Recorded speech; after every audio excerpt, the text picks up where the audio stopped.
우리나라 출산율은 세계 최저 수준으로 매우 심각한 상황입니다. 흑사병처럼 같은 심각한 위기다. 국가 존립의 위기다. 저출산 문제는 단기간에 해결할 수 있는 즉효 대책이 없다는 것이 사실입니다.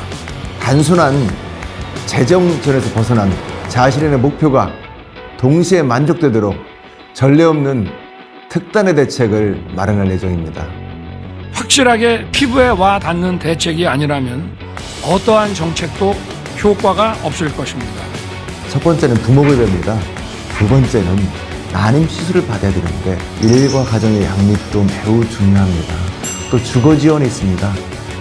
제일 중요한 것은 국가가 우리 아이들을 확실하게 책임진다는 믿음과 신뢰를 국민들께 줄 수 있어야 하는 것입니다.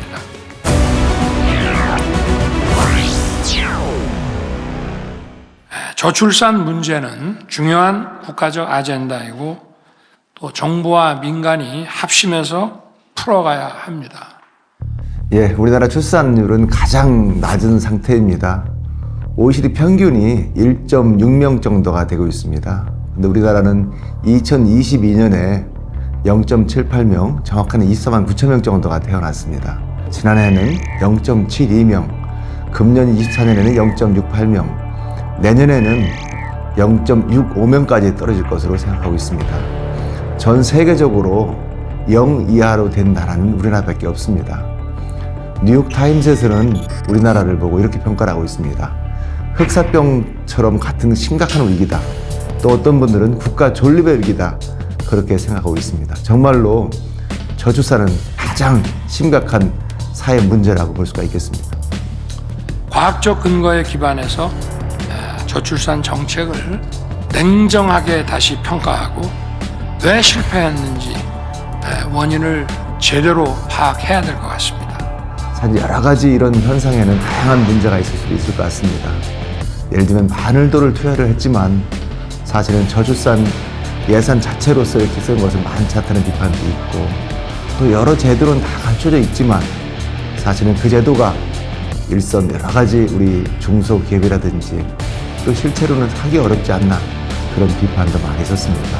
저출산이라는 어둠의 터널에서 빠져나오려면 미래 세대에게 희망을 주고 우리 사회의 지속 가능한 성장을 가능케 하는 경제, 사회 전반의 구조 개혁이 필요합니다. 예, 올해는 여러 가지 정책을 우리가 많이 시행하게 됐습니다. 첫 번째는 부모급여입니다. 아이 0세 때는 한 달에 100만 원을 지급을 하고 1세 때는 50만 원을 저희가 지급하는 걸로 저희가 정책을 하도록 하였습니다. 그리고 첫 만남 이용권이라고 해서 아이가 태어나게 되면 첫째 아이는 200만 원, 계속 200만 원 했었습니다. 그런데 금년부터는 둘째, 셋째부터는 300만 원으로 지원하는 걸로 정책을 바꿨습니다. 그 난임에 대해서 저희가 정부에서 진심으로 지원할 계획을 가지고 있습니다.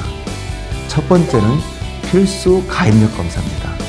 두 번째는 난임 시술을 받아야 되는데 여러 가지 그 비용이 많이 들게 되어 있습니다. 금년부터는 소득비는 모두 철폐를 하였습니다. 그리고 임신 출산 진료비가 있습니다. 아이 한 명당 무조건 100만 원씩 지원한 것으로 바꿨습니다. 그리고 그 산후도우미가 있습니다. 최대 지원한다 하더라도 2년밖에 안 됐었는데 이것은 아이 한 명당 꼭 한 명씩 지원하는 걸로 저희가 이번에 금년부터 정책을 시행하게 됐습니다. 아이를 낳고 키우는 즐거움과 자아 실현의 목표가 동시에 만족될 수 있도록 국가가 확실히 책임지고 보장한다는 그런 목표 하에 과감한 대책을 마련하고 또 필요한 재정을 집중 투자해야 됩니다. 예, 일과 가정의 양립도 매우 중요합니다. 특히 이제 고용부에서 3+3 제도를 6+6으로 바꿨습니다. 예를 들면은 부부가 동시에 자녀를 돌볼 때는 6개월이나 돌볼 때 같은 경우에는 그 최대로 3,900만 원 정도를 저희가 지원하는 그런 제도를 바꿨습니다. 그런 난임 치료 같은 경우도 휴가가 3일에서 6일이 됐었고요. 또 하나는 여러 가지 그 근로시간 단축이 있습니다.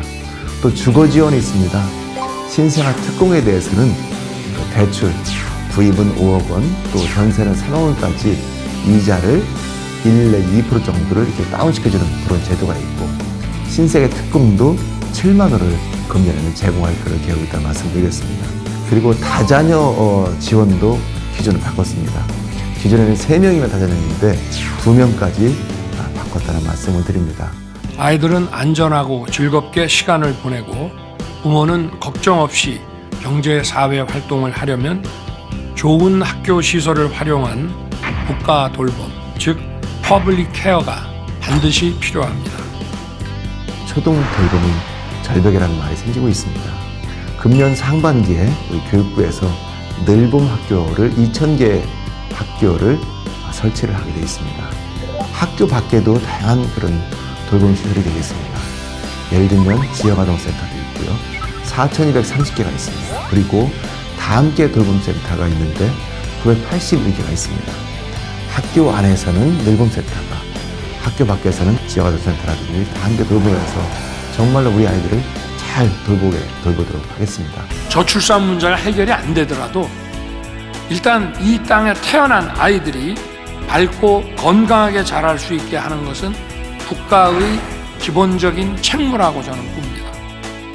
아동학대에 대한 여러 가지 대책도 마련되어 있습니다. 예를 들면은 우리가 아동학대의 전력자 같은 경우에는 사실은 어린이집 유치원이라든지 여러 그런 돌봄기관에 취업이 못하도록 그렇게 되어 있습니다. 그런 의료원에서 병원에서 출생하는 모든 아동에 대해서는 바로 한 달 내로 주민등록 신고를 할 수 있는 그런 체계를 만들었습니다.